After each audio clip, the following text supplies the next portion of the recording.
Tolong, tolong, tolong aku.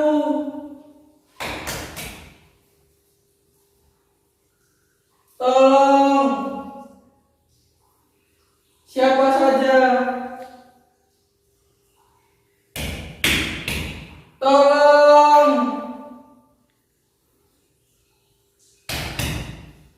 ada laki-laki. Saya. Tolong,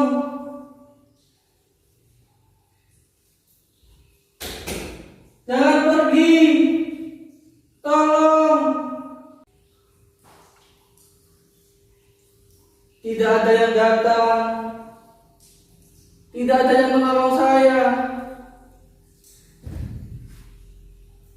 Saya dilupakan.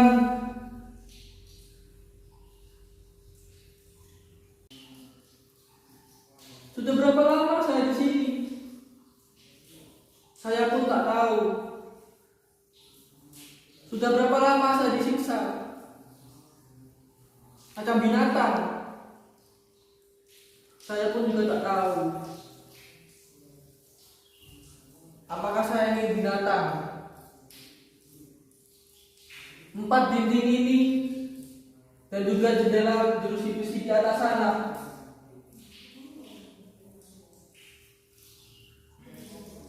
Tembok yang tebal, tidak ada perabotan, hanya ada karpet dan bantal, tidak ada selimut.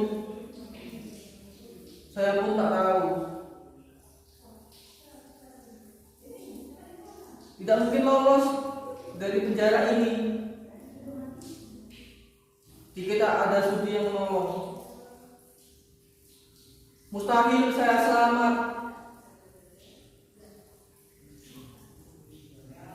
jika tidak ada mukjizat.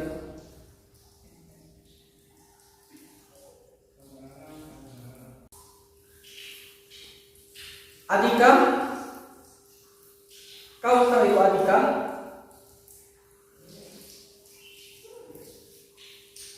Bagaimana cara masuk ke kamar ini? Adika, kenapa tidak kenal denganku lagi? Aku Mudasir, suamimu.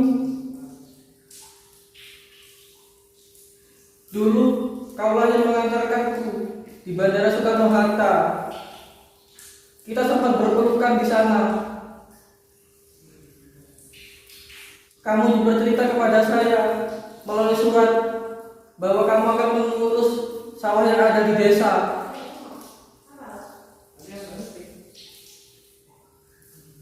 Sampai setahun lebih kita saling berkirim surat.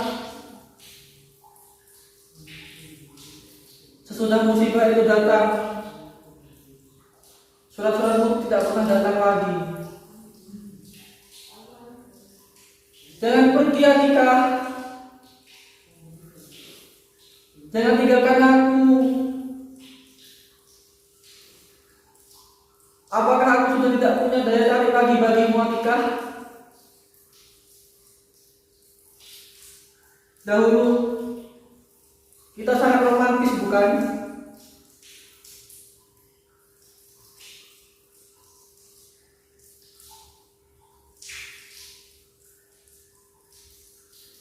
Adika, saya tahu penyiksaan ini membuat wajahku tidak seperti dulu lagi. Wajahku seperti saat ini seperti gombal busuk yang diinjak-injak. Tapi Adika, kamu menikah dengan saya lahir batin, kan? Kamu bukan hanya menikah hanya karena melihat tampangku, kan? Adika, kalau memang kamu di sini, Tolong aku. Keluarkan aku dari sini, Atika. Keluarkan aku dari sekapan ini. Lalu kita pulang ke kampung bersama-sama. Tidak perlu melapor kepada polisi atau raja diraja. Tidak guna melapor kepada Menteri Tenaga Kerja. Kita warga negara Indonesia, bukan warga negara Filipina. Beruntunglah mereka yang berasal dari Filipina. Bahkan Presiden mereka pun peduli kepada nasib para tenaga kerjanya, terutama yang bekerja di mancanegara seperti Atika.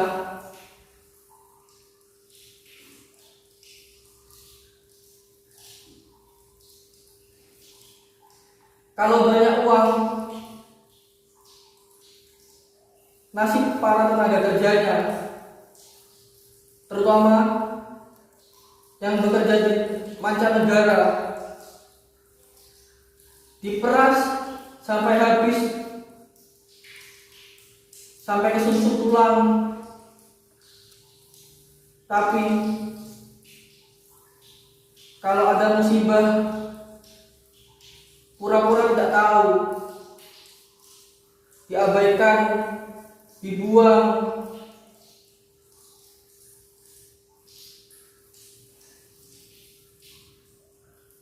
Atika,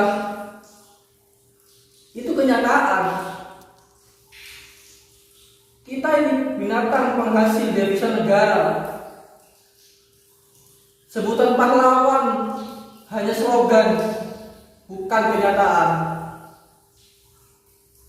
Cuma hayalan para birokrat yang baru menduduki kursi jabatan agar kelihatan bekerja di mata atasan dan disebut punya kesetia kawanan yang kuat terhadap sesama. Sudahlah, Atika. Berbicara seperti penanganan TKW terhadap kita selalu membuat dada kita sesak. Lebih sesak lagi melihat kenyataan bagaimana mereka menangani TKW seperti kita. Mengapa? Karena mereka tidak mau mengotor tangan mereka. Mereka tidak mau membuang-buang energi mereka, Atika, untuk menangani TKW seperti kita. Atika, kemarilah Atika. Kemarilah agar kita bisa bersentuhan. Mengapa tetap berdiri di situ, Atika? Di situ adalah tempatku untuk buang air besar dan kecil. Tidak ada WC ataupun toilet di sini.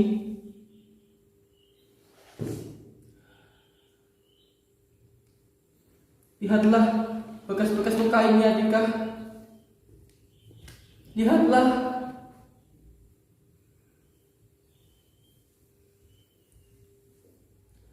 Sebelum dijebloskan ke sini, aku dipukuli oleh tangan, besi, kayu, dan bahkan oleh setrika. Mereka menendangku ke sana kemari seperti bola. Tetapi aku hanya bisa apa, Atika? Aku hanya bisa pasrah. Tidak ada kekuatan untuk melawan mereka. Setiap kali aku melawan, selalu aku salah. Atika, kamu tidak akan bisa membayangkan apa yang mereka lakukan terhadapku selama ini. Mereka memperlakukanku seperti binatang, seperti anjing. Kekuatan hukum tidak ada apa-apanya di mata mereka. Aku tidak berdaya menghadapi itu, Atika.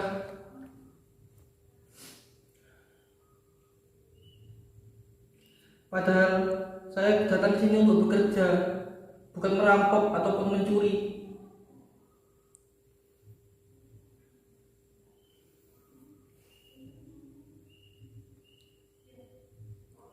saya datang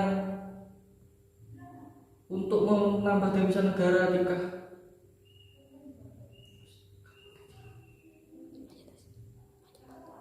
Wes.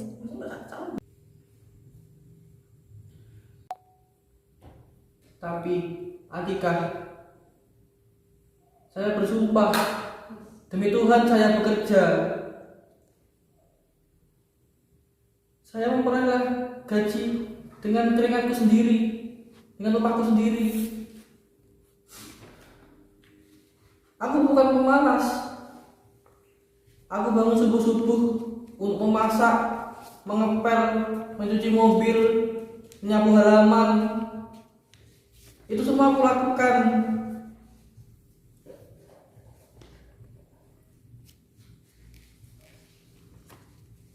Tetapi tidak apa-apa Atika. Itu semua saya lakukan dengan gembira dan juga ikhlas. Saya tahu diri. Saya sebagai pelayan, saya sebagai pembantu rumah tangga,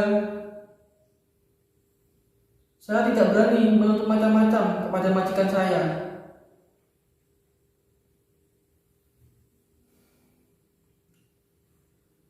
Yang harus saya lakukan hanyalah bekerja dengan rajin. Tidak boleh mengeluh dengan kondisi yang ada. Apa kamu tahu Atika? Gaji yang saya dapatkan sebagian ku tabung dan sebagiannya aku kirim. Gaji tersebut aku tabung untuk modal membangun usaha nantinya Atika.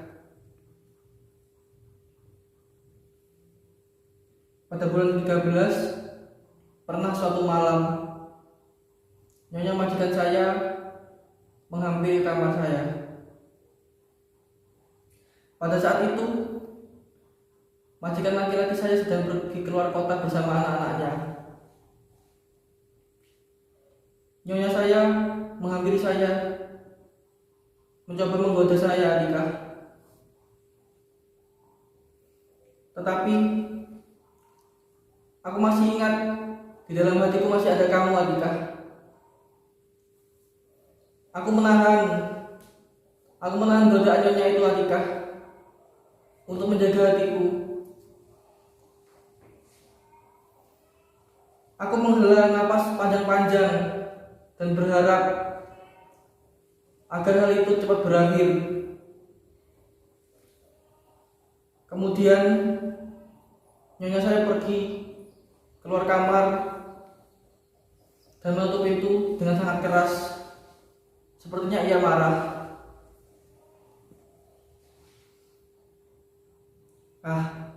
Atika, saya sadar barangkali itu kesalahan saya menolak nafsu nyonya saya. Pada besoknya saya kembali dipukuli, kembali disiksa, dan pada suatu hari majikan saya mengeluh kehilangan uang. Mereka menuduh saya, menuduhku sebagai pencuri uang. Tetapi saya tidak mengaku. Saya benar-benar tidak mencuri. Tetapi apa? Mereka tidak percaya. Alhasil mereka menyiksaku. Pada bulan ke-16, masa depan saya ditentukan. Anak lelaki majikan saya mengaku kehilangan uang. Begitu juga anak perempuan. Dan juga lelaki majikan saya kehilangan uang, tapi jumlahnya lebih banyak. Saya menjadi kambing hitam.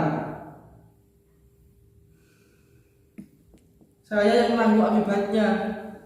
Saya disiksa, disetrika, dipukuli. Penyiksaan ini sungguh sangat tidak jelas konsepnya.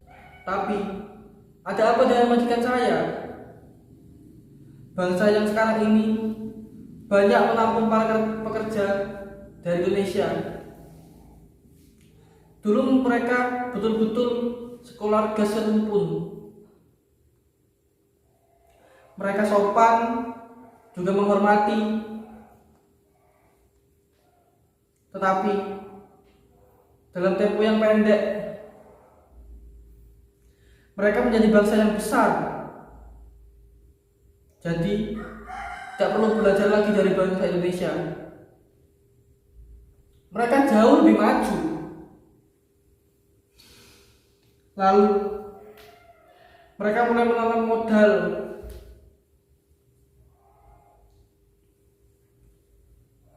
puluhan ribu pekerja dari Indonesia didatangkan.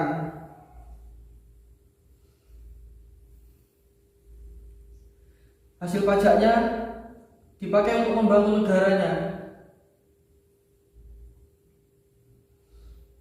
Kemudian negara tersebut sukses bertubi-tubi. Kepercayaan diri mereka semakin besar. Lahir orang pintar, diplomat di mana-mana, sarjana juga. Tapi mereka tidak memiliki kebudayaan yang asli.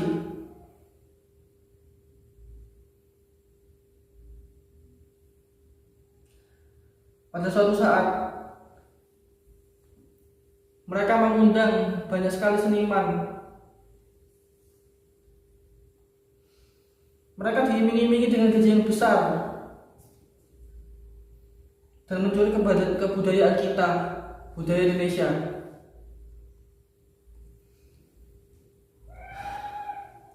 Jika saja perkaranya berhenti sampai sekarang, mungkin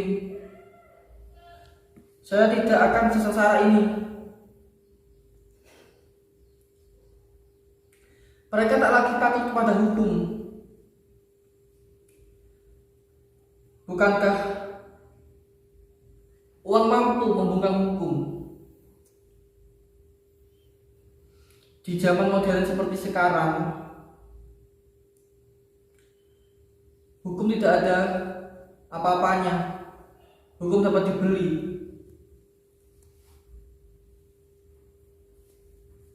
Andika, kenapa diam saja?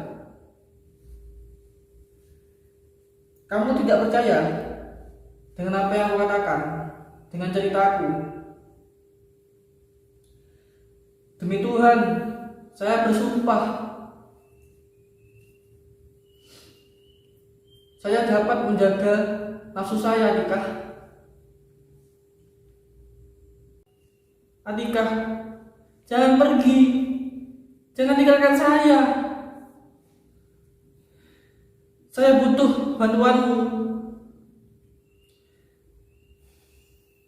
Andika,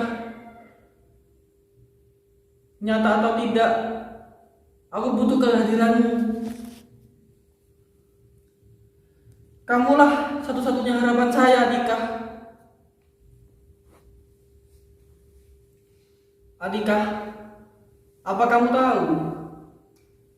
Menjadi TKI memanglah mendapatkan gaji yang besar. Tetapi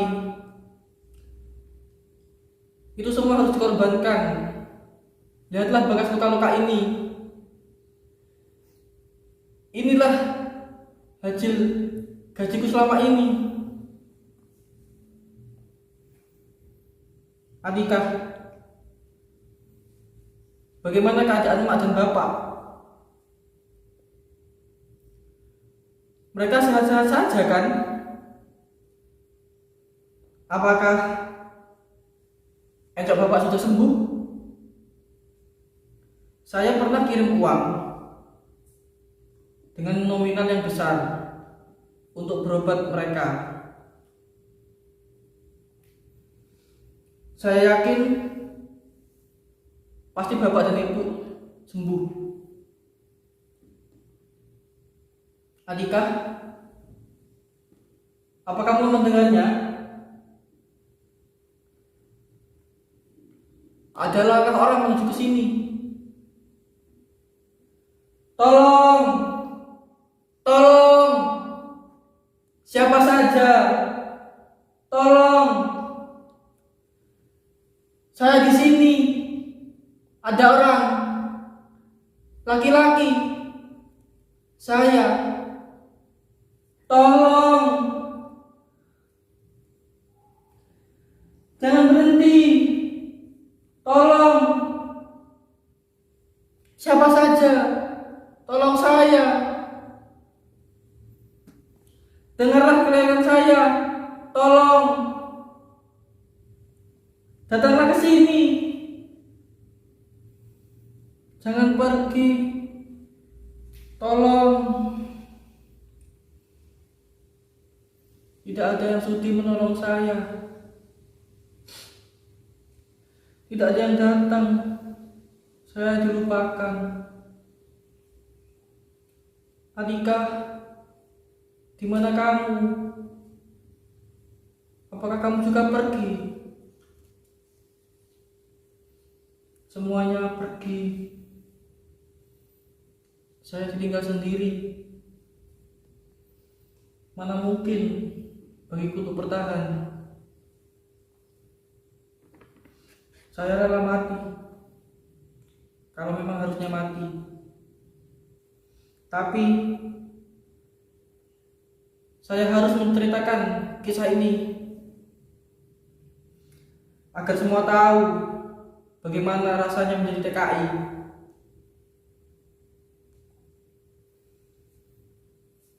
Tapi terus terang, saya lelah meminta tolong. Entah sudah berapa ribu kali saya minta tolong. Hampir setiap hari saya minta tolong. Tetapi apakah ada hasil? Bisa dibilang ini pembunuhan. Pembunuhan apa yang saya alami. Tetapi pembunuhan mental, pembunuhan secara perlahan. Saya tidak sanggup membela diri. Saya sering diabaikan. Saya berkali-kali disiksa, ditindas.